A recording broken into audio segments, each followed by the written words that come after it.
My fiance and I have been together for almost 6 years. Our relationship is solid, but we haven't had sex in over a year and a half. And that's my fault. Your relationship don't sound solid to me. I had a lot more sexual experience than she did, and instead of being patient or honest, I became bored and acted selfishly during a moment when she was vulnerable by fake coming and spitting on her. God! She realized it immediately and shut down. Since then, our sex life has been gone. We've stayed together and made things work in other ways, but I miss intimacy and carry guilt knowing I caused this. Bumbleclot. Spitting on the box is nefarious. Do you think we could make it back, or should I cheat so we can just keep being happy? I just don't know what to do. I'm getting really tired of jacking off. Why are you coming to me asking me, should I cheat on my wife? When would I ever say yes? Everything but leave each other. Also, fake coming and spitting on her? Go back. Sir, you said you're tired of what? I beg your highest pattern. I'm assuming that this was like back shots or something. How much spit y'all be having in y'all mouth? A lot. How exactly do you get away with that? You just do This it. is like the third confession where a man has said, yeah, I spit on her back. What? Were you back there just hawking a loogie? You should probably leave her alone. She deserves better. So, okay. These are the ones where the men admit to it. What about the cases when your man don't say jack, he don't tell nobody, he don't go to the internet, he's just doing it? And I know some of y'all gonna be like, if the box is trash, then it's his fault. To those people that say that, what about when the wood is soft? Whose fault is it now? Or his fault again? No accountability. Anyways, back with a new series, reacting to Oh It's Robin Confessions. Hey Robin, I'm bored, so it's time to share. Yeah, boy. I used to be extremely mentally ill. Not anymore, though, luckily. But from that, I used to be addicted to masturbating. And after every time, I try to find a way to make it better until eventually I tried sounding. And with that, one day I decided to masturbate with a stainless steel sounding rod inside of me. You what? Problem is range of motion curves. Long story short, I cut my dick open at the moment of coming. The steel rod flew out and so did a ton of blood. Went to the ER. They wanted to see how bad it was, so I asked me to pee into a bottle. Pee was completely red. A week of a pee bag and I recovered. After that, I stopped being both a femboy and sounding. What the hell is even that? Now, a year later, I'm working 16-hour days to hopefully afford med school and one day have an ebony wife I can love. That's all. Have a good day. I'm going to go now. Black women don't want this. Okay. I want Bro, what? This guy gotta be white with that damn ebony line. But what? to say that I think you are still mentally ill. I'm not a therapist or psychologist, and I can't prescribe you nothing, but I'm pretty sure you should take pills. Hey, Robin, I'm bored, so it's time to...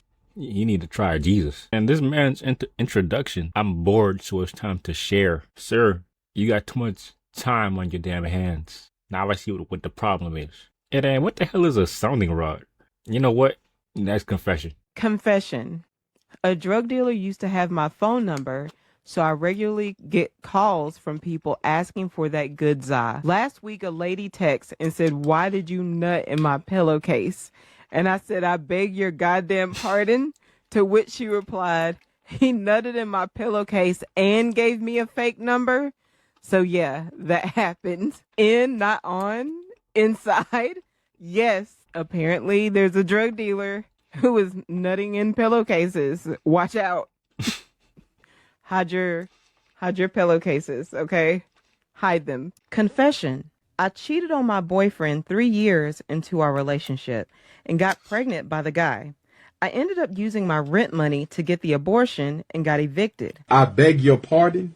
I only did it because he was trying to cheat on me with 2 of my friends on 2 separate occasions. I don't feel bad either because I could have done much worse, but I chose to spare him. What? You had to get an abortion and you got evicted. You didn't even spare yourself.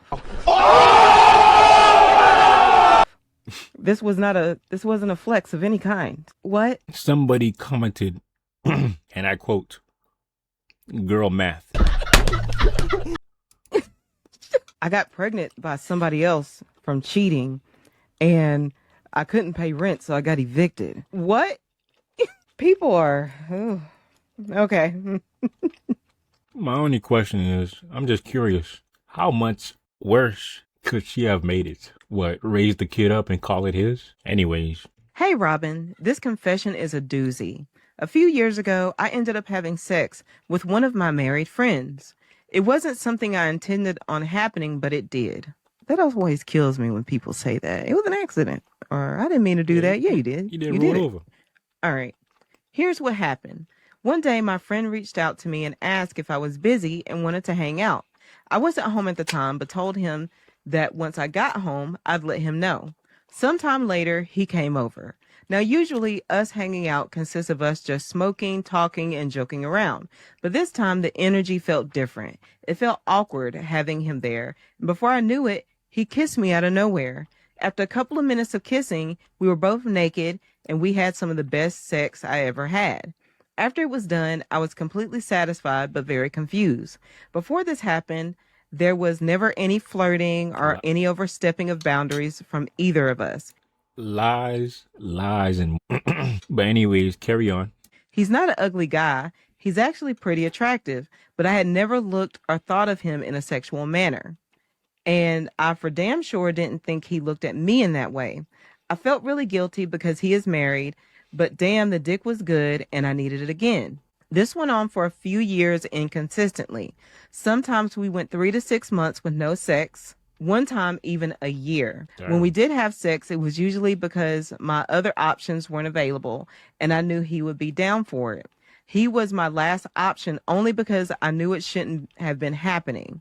But damn it, Robin, that dick was good as fuck, and it was the biggest I ever had. Eventually, we stopped completely, and it's been about 5 years since the last time it happened. I don't reach out to him for sex anymore, but sometimes I sure do miss it. Damn. At least no one got pregnant. You are right. And at least nobody was nobody's cousin. Now, I do frown upon sleeping with married people. Stop doing that. Leave that person's husband alone. I mean, at least she didn't talk about being pregnant. Well, you did technically. It's been 5 years. But, you know, they weren't your cousin and you didn't get pregnant. So that's a win for me in that aspect. Leave people's husbands alone. The bar is in hell. I don't condone cheating. Confession. When I was a kid, my mom used to ship us off to our grandparents' house every summer. After one such summer, I came home. I was in middle school, by the way. My mom decided to be a cunt and tell me she had sex in my bed. Like she didn't have her own. She laughed about it, thought it was funny. Well, I would be in high school when I finally decided to get while watching porn in her room while she was gone to work. Next day, I asked her how she and her sorry husband slept. He was the one she had sex with in my bed, and she said she slept great. Hold on. You didn't watch the case? I laughed this time and told her you're welcome and walked off. You didn't watch the pillowcase? No. I need answers.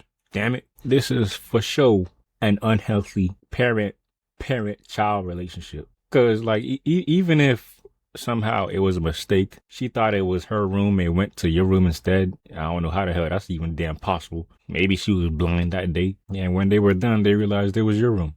Or she realized it was your room. Why the hell would you tell your child that when they've come from school? So basically, it wasn't a mistake. Because if you did it and then you tell your child that, it was not a mistake. But then again, she could have been lying. Could have been a prank. I bet when she woke up, her face was glowing from all the nutrients. Wait a minute. Wait a minute.